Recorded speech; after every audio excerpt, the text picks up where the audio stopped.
मान्छेहरूको लागि मैले के लेखेको छु थाहा छ? छोरा मान्छे हुन एकदमै गाह्रो छ। हामी त छोरी मान्छे हो, छिनमै रिसाइदिन्छौँ, छिनमै रोइदिन्छौँ, फकाउने मान्छे भए पनि नभए पनि यतातिर फर्केर बसिदिन्छौँ होइन, त्यो हाम्रो मुड हो। तर छोरा मान्छेलाई एकचोटि रुन पनि 100 चोटि सोच्नुपर्छ, कहाँ रुँदैछु, मान्छेको अगाडि होस्, भिडमा छु कि अलिकति न्याउरो देखेको छु कि, जस्तो सुकै अवस्था होस् हाँसेर गुज्रिनुपर्छ। यहाँ यतिजना हुनुहुन्छ, उता हुनुहुन्छ। This is for all of you. यो चाहिँ मैले लेखेको एउटा पोएट्री, छोरा मान्छे।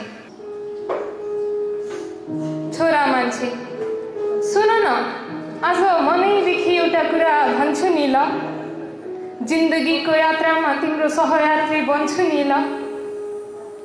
थाहा छ तिमी छोरा मान्छे हौ, परिवारको जिम्मेवारीले तिम्रो काँध दबिएको छ, उमेरसँगै नयाँ जिम्मेवारीहरू थपिएको छ।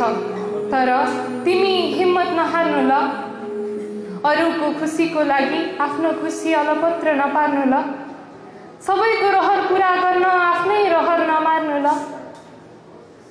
जिम्मेवारीले दबिएको तिम्रो काँधलाई सहारा काँध म देउला नि, तिमी हात दिनु साथ म देउला नि, तिमी रुँदा तिम्रो आँसु पुछिदेउला नि, तिमी भनेर त हेर म सबै कुरा बुझिदेउला नि,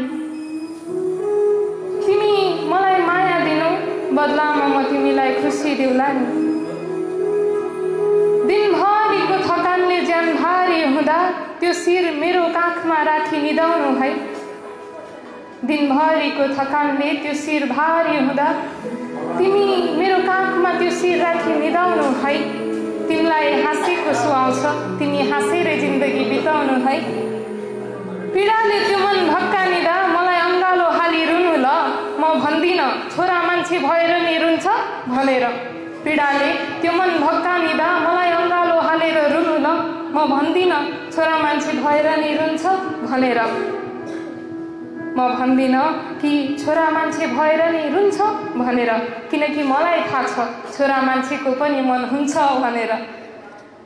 तिमी सुनाउँछौ, सुन, तिमी सुन्छौ साना तिना कामले मेरो खुट्टा गलेको कुरा, तिमी सुनाउँछौ साना तिना कामले मेरो खुट्टा गलेका कुरा, तर कहिल्यै सुनाएनौ पीडाले त्यो मन जलेका कुरा। रहर त तिम्रो नि धेरै थियो होला नि है, भाग्यले कति अधुरो बनाइदिए होला नि है। रहर त तिम्रो पनि धेरै थिए होला नि है, भाग्यले कति अधुरो बनाइदिए होला नि है। केही छैन तिमी सुर्ता नगर, बाँचुन्जेली सँगै बाँचौँला, चितामा सँगै निदाउला नि, दुनियाँ सबै टाढिए पनि हामी एकअर्काको अङ्गालोमै हाँसेर जिन्दगी बिताउला नि।